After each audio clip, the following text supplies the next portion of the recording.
Всем привет! Сегодня покажу один очень необычный рецепт. Как приготовить куриное филе нежным, воздушным, чтобы получилось как пушинка. Готовится все легко и быстро, а получается так вкусно, что ресторанные блюда будут просто выходными.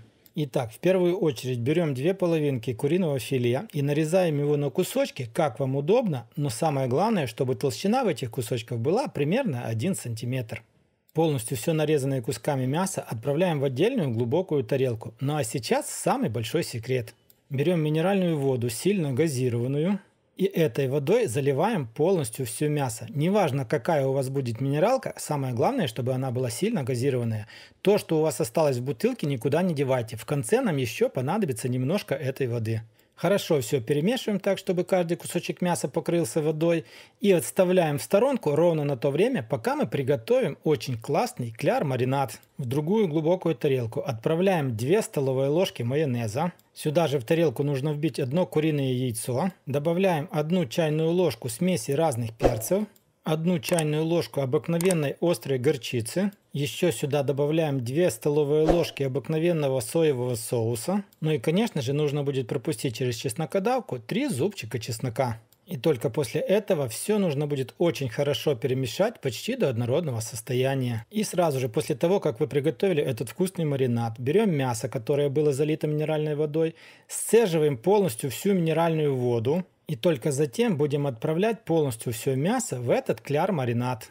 Далее берем ложку либо вилку, кому чем удобнее, и очень хорошо перемешиваем таким образом, чтобы каждый кусочек мяса был хорошо окунут в этот маринад. Ну и после того, как вы все хорошо перемешали, отставляем мясо в сторонку примерно на 20 минут, можно чуть меньше. Через 20 минут в эту тарелку нужно будет добавить 3 столовые ложки муки, либо же крахмала. Лучше, конечно, добавлять крахмал, мясо так будет нежнее, но я точно уверен, что не у каждого дома есть крахмал, так что смело можно заменить все 3 столовыми ложками муки.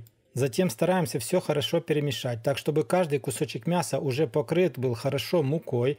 Но если у вас будет, как у меня, мука слишком взбьется в комочки, и мясо будет выглядеть, как будто бы оно не в маринаде, не покрыто мукой, то вам нужно будет добавить немножко минеральной воды. Надеюсь, до того времени вы ее не выпили. После добавления воды опять-таки еще раз хорошо перемешиваем. Ну и в итоге у вас должно будет получиться вот так, как показано в тарелке. Каждый кусочек мяса будет покрыт хорошо кляром с мукой. На сковородку вливаем подсолнечное масло, дадим ему хорошо раскалиться и отправляем наши кусочки мяса для обжарки. Мясо обжариваться будет быстро. Смотрите так, чтобы оно вам не пригорело. Обжарите до румяной корочки до готовности. Первая сковородка у вас будет жариться примерно по 2 минутки с каждой стороны. Все последующие время будет уменьшаться. Самое главное, следите за тем, чтобы вам ничего нигде не пригорело. Ну а по итогу, друзья, получается вот такая вот большая гора большой вкусноты. Мясо получается таким нежным, воздушным, как будто бы как пушинка.